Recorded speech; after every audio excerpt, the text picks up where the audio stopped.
Hello everyone, welcome to MW classes. ये हमारा MPGK का पार्ट सेकंड है। अगर आपने अभी तक पार्ट फर्स्ट नहीं देखा है तो आप जरूर देखिए, जाके प्लेलिस्ट में है वो। ये एग्जाम कवर करेगा MP SI, MP पटवारी, MP फॉरेस्ट, जो भी एग्जाम होगा MP में, उसमें बहुत ज्यादा वेटेज होता है MPGK का। वो हर एग्जाम कवर करेंगी ये सीरीज हमारी, और इसमें मैं मैप के थ्रू एक्सप्लेन करता हूँ हर चीज। तो चलिए शुरू करते हैं। हर सीरीज में हम 10 क्वेश्चन डिस्कस करते हैं। तो हमारा जो आज का सेकंड पार्ट है, 11 क्वेश्चन से स्टार्ट करते हैं हम। Who among the following have not been speaker of Madhya Pradesh legislative assembly? निम्नलिखित में से कौन मध्य प्रदेश विधानसभा का अध्यक्ष नहीं रहा? तो इसका correct answer option D, Vishwanath Yadav Rao Tameshkar. ये कौन थे? अपोजिशन लीडर थे MP में। स्टेट पॉलिसी के अंदर क्या क्या आता है? Under state policy legislative body, executive body और जुडिशरी बॉडी। लेजिस्लेटिव बॉडी मतलब जो लॉ बनाता है, एग्जीक्यूटिव मतलब जो लॉ को इम्प्लीमेंट करता है। स्टेट लेजिस्लेटिव बॉडी आर्टिकल 168 ये क्या कहता है? हर स्टेट में लेजिस्लेटिव बॉडी होती है जिसको कंप्रेस कौन करता है? गवर्नर। 160 170 आर्टिकल बोलता है उनकी स्ट्रेंथ होना चाहिए मिनिमम 60, मैक्सिमम कितनी होना चाहिए? 500 मैक्सिमम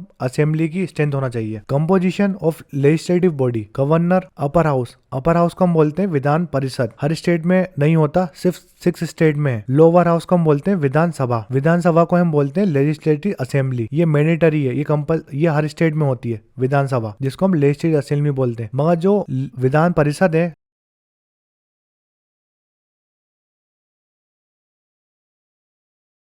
स्टेट में, आंध्र प्रदेश में है, कर्नाटक में है, तेलंगाना में है, महाराष्ट्र में है, बिहार में है और यूपी में। ये 6 स्टेट में है विधान परिषद। बाकी सब स्टेट, जितनी भी स्टेट बची हैं, उन सब में विधानसभा, जिसको हम लोअर हाउस बोलते हैं और लेजिस्लेटिव असेंबली बोलते हैं। अभी हम MP की बात करेंगे सिर्फ। कंपोजिशन आफ्टर रीऑर्गेनाइजेशन 1956 में। आपको पता है 1956 में स्टेट रीऑर्गेनाइजेशन एक्ट आया था, फेडरल कमीशन में बनाया था। तो फर्स्ट असेंबली हुई थी 1956 में और 1957 तक चली थी। फर्स्ट इलेक्शन हुए थे MP में कब? 1 अप्रैल 1957 में। जब स्ट्रेंथ कितनी थी? 228 थी लेजिस्लेटिव असेंबली की स्ट्रेंथ। ये स्ट्रेंथ बढ़ गई 61 से 76 में 296 हो गई। और जब 2000 में कितनी स्ट्रेंथ थी? 2000 में स्ट्रेंथ कितनी थी लेजिस्लेटिव असेंबली की? 320 थी। फिर क्या हुआ? बाइफरगेट हुआ, MP से छत्तीसगढ़ टूटा, तो कितनी बची अपनी MP में? 230 बची और 90 कहाँ चली गई? छत्तीसगढ़ में। और इसमें एक थी नॉमिनेट करता था गवर्नर, एंग्लो इंडिया बोलते थे। मगर क्या हुआ? 104 अमेंडमेंट हुई थी 2022 में, अबोलिश कर दिया था किसको? एंग्लो इंडिया नॉमिनेशन था एक सीट में लेजिस्लेटिव असेंबली MP में, वो उसको कैंसिल कर दिया था। जो लेजिस्लेटिव असेंबली की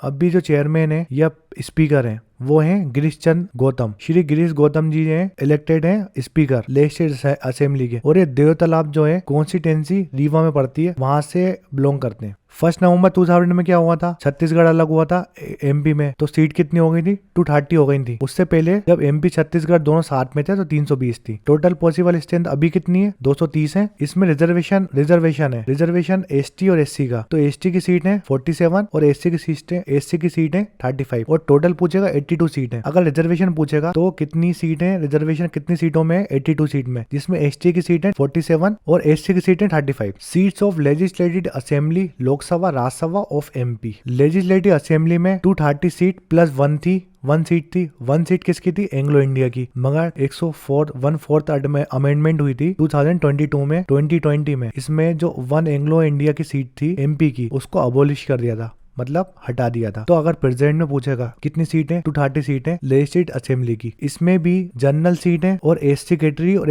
ST कैटेगरी की सीट है। तो 47 जो है वो ST कैटेगरी की सीट है और SC जो है 35 है। तो टोटल हो गई कितनी? 82 सीट जो है वो शेड्यूल्ड ट्राइब और शेड्यूल्ड कास्ट में डिवाइड है। लोकसभा की सीट कितनी है MP में? 29 और राज्यसभा की 11 सीट है। लोकसभा में भी शेड्यूल्ड कास्ट और शेड्यूल्ड ट्राइब में सीट बटी हुई है। तो शेड्यूल्ड कास्ट की सीट कितनी है लोकसभा में? 4 और शेड्यूल्ड ट्राइब की 6 है। जो 6 है ना शेड्यूल ट्राइब की सीट, वो इंडिया में सबसे ज्यादा है MP में सिर्फ। तो शेड्यूल कास्ट की 4 सीटें कौन कौन सी डिस्ट्रिक्ट में? उज्जैन में, भिंड में, टीकमगढ़, देवास और शाजापुर में। इसकी ट्रिक देखते हैं। UT और बेट, उज्जैन, टीकमगढ़, भिंड, देवास और शाजापुर में 4 सीटें SC की। और ST की 6 डिस्ट्रिक्ट में शहडोल, मंडला, बैतूल, धार, खरगोन और रतलाम और झाबुआ। इसमें 6 जगह कहाँ पर है? ST की सीट है। इंपोर्टेंट क्वेश्चन देखते हैं स्पीकर ऑफ विधानसभा से। फर्स्ट जो स्पीकर थे वो थे पंडित कुंजीलाल दुबे जी, और ये 3 बार बने, लॉन्गेस्ट टेन्यूर है इनका, ये तो आपको याद रखना है इनका नाम, पंडित कुंजीलाल दुबे। 1956 से 1969 तक लॉन्गेस्ट टेन्यूर रहा है पंडित कुंजीलाल दुबे का। इंपॉर्टेंट फैक्ट देखेंगे हम। फिर आते हैं राजेंद्र प्रसाद शुक्ला जी, ये स्पीकर थे छत्तीसगढ़ के भी, जैसे ये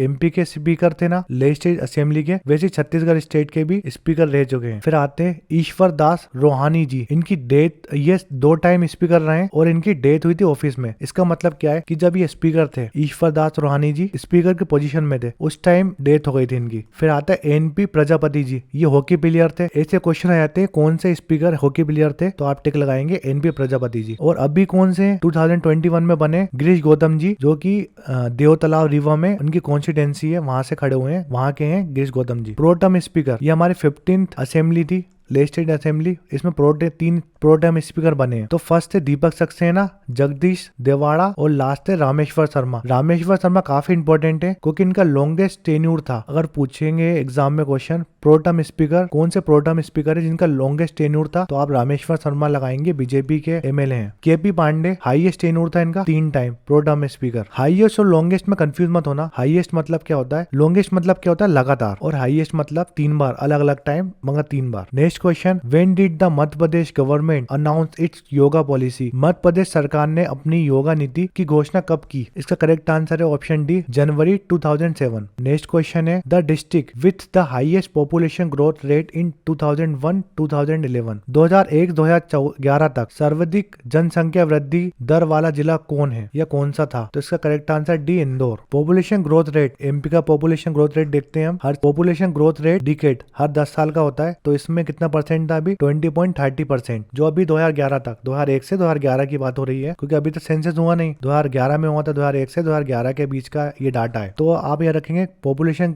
ग्रोथ रेट डेकेड, मतलब 10 साल का ग्रोथ रेट था 20.30%। रूरल पूछेगा मतलब शहर का, और गांव का, अर्बन मतलब गांव। 18.4% ग्रोथ रेट था रूरल का, और अर्बन का था 25.70। अब वो डिस्ट्रिक्ट पूछेगा, हाईएस्ट डिस्ट्रिक्ट और lowest district. Highest district Indore, और जो लोवेस्ट डिस्ट्रिक्ट थी अनूपपुर। ग्रोथ रेट सबसे कम था अनूपपुर का, सबसे ज्यादा था इंदौर का। 3 डिस्ट्रिक्ट पूछेगा हाईएस्ट में, तो इंदौर लगाएंगे, फिर झाबुआ का, भोपाल का। हाईएस्ट 3 डिस्ट्रिक्ट कौन कौन सी थी इसमें पॉपुलेशन ग्रोथ रेट ज्यादा था? इंदौर, झाबुआ और भोपाल का। और सबसे कम पूछेगा 3 स्टेट और 3 डिस्ट्रिक्ट, अनूपपुर, बैतूल, छिंदवाड़ा। इनका पॉपुलेशन ग्रोथ रेट बहुत कम था। पॉपुलेशन ग्रोथ रेट 20.30% था, जो कि अर्बन का था 25.7% और रूरल का 18.40%। क्वेश्चन आता है एग्जाम में इनसे। 5 डिस्ट्रिक्ट जिसमें हाईएस्ट ग्रोथ रेट था पॉपुलेशन का, इंदौर, झाबुआ, भोपाल, सिंगरौली, बड़वानी। इनमें सबसे ज्यादा पॉपुलेशन ग्रोथ रेट था। सबसे कम 5 डिस्ट्रिक्ट कौन सी जिसमें ग्रोथ रेट बहुत कम था? अनूपपुर में, बैतूल में, छिंदवाड़ा, मंदसौर, बालाघाट में। इन सब में बहुत कम था। Next question, after the power generation start from the unit of Birsinghpur, how many megawatt will be total power generation capacity of Madhya Pradesh become? Virsinghpur की इकाई से बिजली उत्पन्न शुरू होने के बाद मध्य प्रदेश की कुल बिजली उत्पादन क्षमता कितनी मेगावाट हो जाएगी? इसका करेक्ट आंसर है option C, 3550 megawatt. Beginning of electricity, India और एमपी दोनों में देखते हैं। थर्मल और स्टीम, जो थर्मल और स्टीम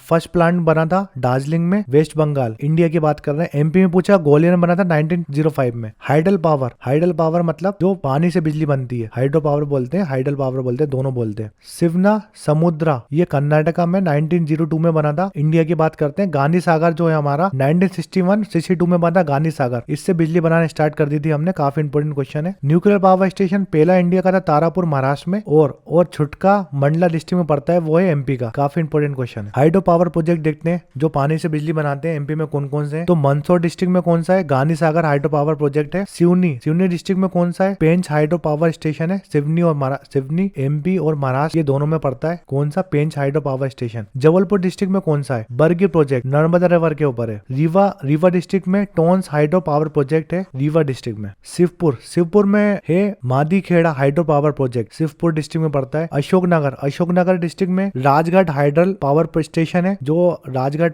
हाइड्रल पावर स्टेशन है वो अशोकनगर डिस्ट्रिक्ट में। उमरिया में काफी इंपोर्टेंट है पावर स्टेशन संजय गांधी, जिसको बोलते हैं Birsinghpur power station, Umaria district में। शहडोल में बाणसागर प्रोजेक्ट काफी इंपोर्टेंट है। बाणसागर प्रोजेक्ट कौन से डिस्ट्रिक्ट में पड़ता है? शहडोल में। खारगोन और खंडवा, जिसको हम ईस्ट नेवार वेस्ट नेवार बोलते थे, वेस्ट निवार बोलते थे खारगोन को और ईस्ट निवार बोलते हैं हम खंडवा को। खारगोन में कौन सा project? Maheshwar project, Maheshwar power project है खारगोन में। और खंडवा में दो इंपोर्टेंट प्रोजेक्ट है, ओमकालेश्वर पावर प्रोजेक्ट और Indira Sagar power project Narmada river में दोनों। छिंदवाड़ा में पड़ता है सीता रिवा पावर प्रोजेक्ट जो कि सीता रवा रिवर है उसमें पड़ता है प्रोजेक्ट। और रिवर देखते हैं और ये कब बना था। गांधी सागर प्रोजेक्ट कब बना था? 1960 में बना था। कौन सी रिवर में? चंबल रिवर में। हाइड्रो पावर प्रोजेक्ट या कोई भी प्रोजेक्ट है तो आपको रिवर याद रखनी है, प्रोजेक्ट का नाम याद रखना है और कब बना था और कौन सी स्टेट में इसका शेयर है या ज्वाइंट प्रोजेक्ट कौन सी स्टेट का है। तो राजस्थान और एमपी का ज्वाइंट प्रोजेक्ट है गांधी सागर प्रोजेक्ट। गांधी सागर चंबल रिवर में और मंदसौर डिस्ट्रिक्ट में पड़ता है। राणा प्रताप सागर चंबल रिवर में और ये बना था 1964 में। ज्वाइंट प्रोजेक्ट है एमपी और राजस्थान का। जवाहर सागर 1961 में चंबल रिवर में, कोटा राजस्थान में पड़ता है। एमपी और राजस्थान का ज्वाइंट प्रोजेक्ट है। पेंच रिवर में पेंच प्रोजेक्ट पेंच रिवर में 1986 में बना था। एमपी और महाराष्ट्र का ज्वाइंट प्रोजेक्ट है। बरगी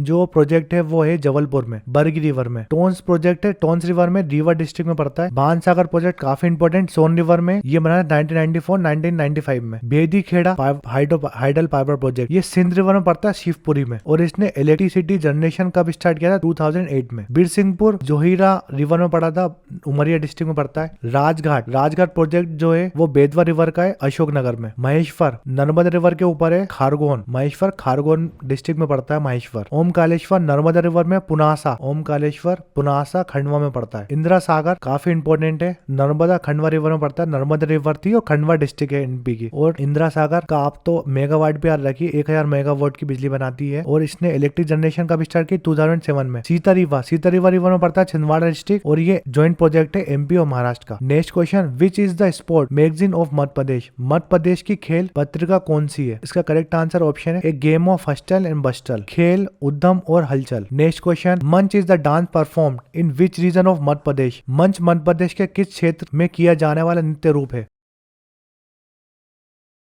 मध्य प्रदेश के important region Bundelkhand region. Bundelkhand region में कौन से दो डांस होते हैं? जावरा डांस और नौराता डांस, ये दो डांस होते हैं बुंदेलखंड रीजन में। मटकी डांस होता है मालवा में, मालवा प्लेटू मालवा रीजन में मटकी डांस होता है। और मंच डांस काफी इंपोर्टेंट डांस है। गिरदार डांस होता है सतपुरा रीजन में। तो आपको रीजन वाइज भी डांस याद रखने। नेक्स्ट क्वेश्चन है, from which of the place of Madhya Pradesh two major river have their one origin within 3 kilometre? Madhya Pradesh में किस स्थान में दो प्रमुख नदियां का उद्गम 3 किलोमीटर के दायरे में होता है? इसका करेक्ट आंसर ऑप्शन भी अमरकंटक। एमपी की नदियां देखते हैं हम और उनका उद्गम देखते हैं या ओरिजिन देखते हैं। तो फर्स्ट देखते हैं नर्मदा, सोन और जोहिरा, ये कौन से डिस्ट्रिक्ट है? अनूपपुर डिस्ट्रिक्ट में अमरकंटक पड़ता है। अमरकंटक से 3 रिवर निकलती है, काफी इंपोर्टेंट है। नर्मदा रिवर जो कि एमपी की सबसे बड़ी रिवर है, सोन रिवर, जोहिला रिवर, ये 3 रिवर निकलती है अमरकंटक से जो कि अनूपपुर डिस्ट्रिक्ट में पड़ता है। फिर आते हैं हम जबलपुर से कौन सी रिवर? केन रिवर में निकलती है, केन रिवर का उद्गम होता है जबलपुर से, काफी इंपोर्टेंट रिवर है। दूसरी बेतवा, रायसेन डिस्ट्रिक्ट से निकलती है बेतवा रिवर। सतना से कौन सी रिवर निकलती है? टोंस रिवर। टीकमगढ़ से कौन सी रिवर का उद्गम होता है? पाहुज रिवर का उद्गम होता है टीकमगढ़ से। शिवपुरी से कौन सी रिवर का उद्गम होता है? पूनू रिवर और कुनवारी रिवर, दोनों रिवर निकलती है कहाँ से? शिवपुरी से। विदिशा से एक काफी इंपोर्टेंट रिवर है, सिंध रिवर का उद्गम होता है। सीहोर डिस्ट्रिक्ट से पार्वती रिवर निकलती है। इंदौर डिस्ट्रिक्ट से चंबल जो कि सेकंड लार्जेस्ट रिवर है एमपी की, और शिप्रा, ये दोनों रिवर कहाँ सी है? शिप्रा के किनारे कौन सा है? महाकाल उज्जैन मंदिर जो हमारा है वो शिप्रा नदी के पास है। ये दोनों इंदौर डिस्ट्रिक्ट से निकलती है। तवा रिवर कौन से डिस्ट्रिक्ट से निकलती है? जिसमें तवा डैम है, लॉन्गेस्ट डैम है एमपी का। होशंगाबाद डिस्ट्रिक्ट का नर्मदापुरम नाम हो गया है। बैतूल डिस्ट्रिक्ट से 3 रिवर निकलती है, पूर्णा, वर्धा, ताप्ती रिवर। ये तीनों, ताप्ती और तापी में कंफ्यूज मत होना क्योंकि तापी का नाम ही ताप्ती का नाम है तापी। छिंदवाड़ा से काफी इंपोर्टेंट रिवर निकलती है, सक्कर रिवर। घार रिवर और वेनगंगा रिवर निकली है सिवनी डिस्ट्रिक्ट से। जितनी भी इंपोर्टेंट रिवर है इस मैप में हमने देख ली है, आपको सब रिवर याद रखना है कौन सी रिवर कहाँ से ओरिजिन होती है। Next question, where has the leather complex set up in Madhya Pradesh? Madhya Pradesh में चमड़ा परिसर कहाँ स्थापित किया गया है? इसका करेक्ट आंसर है option A, Dewas. Important complex और क्लस्टर देखते हैं हम एमपी के। फार्मा क्लस्टर है बैतूल और इंदौर में, ये काफी इंपोर्टेंट है, एग्जाम में डायरेक्ट क्वेश्चन आते हैं इनसे। प्लास्टिक पैकेजिंग प्रोसेसिंग क्लस्टर कहाँ है? इंदौर में। रिचार्जेबल टॉर्च क्लस्टर है इंदौर में। नमकीन क्लस्टर इंदौर में। फाउंड्री क्लस्टर इंदौर में। Apparel cluster Bijalpur Indore. Readymade cluster और गारमेंट क्लस्टर ये आता है, ये इंदौर, जबलपुर और ग्वालियर 3 जगह है। इंजीनियर क्लस्टर है गोविंदपुर, भोपाल, काफी इंपोर्टेंट है। ट्रांसफॉर्मर एंड अलाइंड क्लस्टर है ग्वालियर में। स्टेनलेस स्टोन क्लस्टर है ग्वालियर में। पोहा क्लस्टर उज्जैन में है। कन्फेक्शनरी क्लस्टर ग्वालियर में। पावर लूम क्लस्टर जबलपुर और बुरहानपुर। इसमें से इंपोर्टेंट जो है इसमें टिक लगाता हूँ। फार्मा क्लस्टर याद रखिए। प्लास्टिक पैकेजिंग क्लस्टर ये भी इंपोर्टेंट है। ऑटो क्लस्टर पीतमपुर धार डिस्ट्रिक्ट में पड़ता है, काफी इंपोर्टेंट है। वुडन फर्नीचर क्लस्टर है छतरपुर में। लाइम स्टोर क्लस्टर है कटनी में। ब्रिक्स क्लस्टर है